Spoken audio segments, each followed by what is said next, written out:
On dit parfois que pour comprendre le Second Empire, il faut lire Émile Zola. En effet, ce dernier a donné vie à une immense fresque romanesque, les Rougon-Macquart.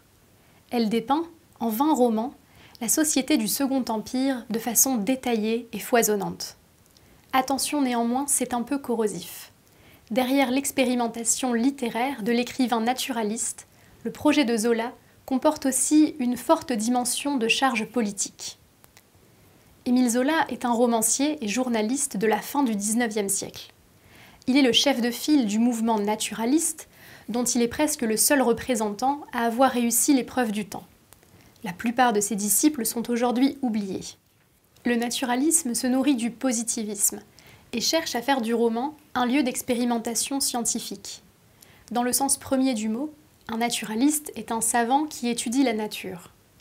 Émile Zola est influencé par la médecine expérimentale de Claude Bernard, ainsi que par les travaux sur l'hérédité de Prosper Lucas et Charles Le Tourneau.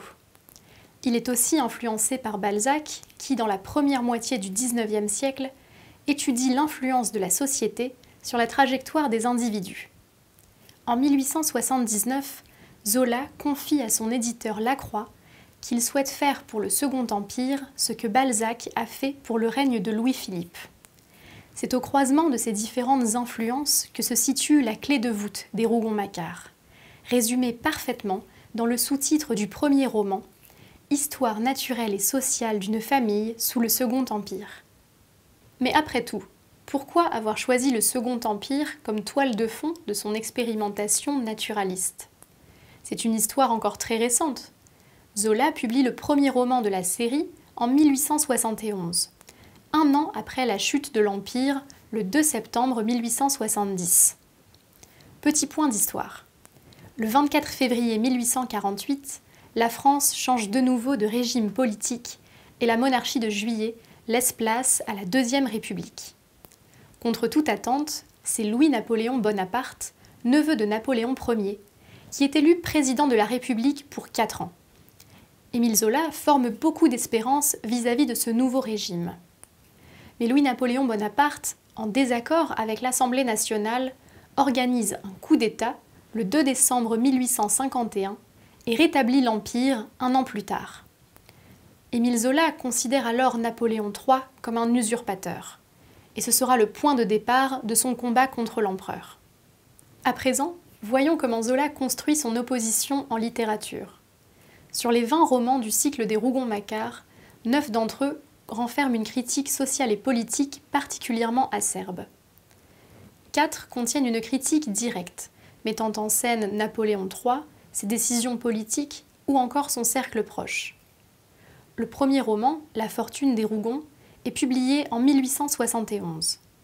Voici comment Zola décrit le projet à son éditeur. La fortune de cette famille naît du coup d'État. Elle se mêle à l'insurrection du Var, comptant sur l'empire qu'elle prévoit pour contenter ses appétits de richesse et de jouissance.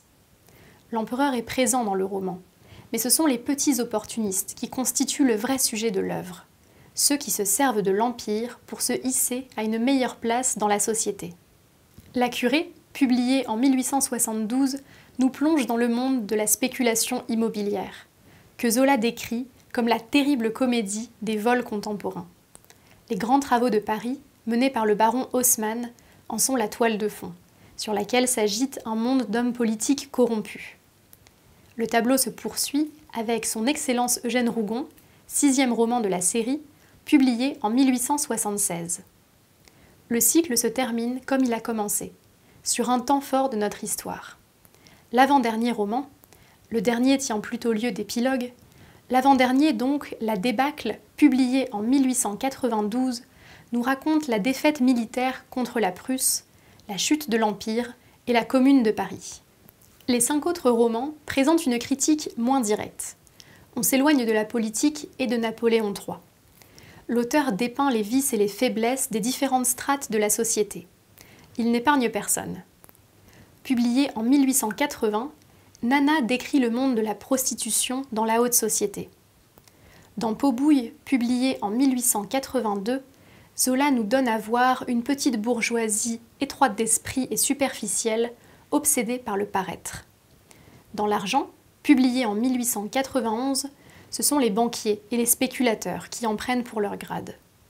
Zola s'intéresse aussi aux classes laborieuses.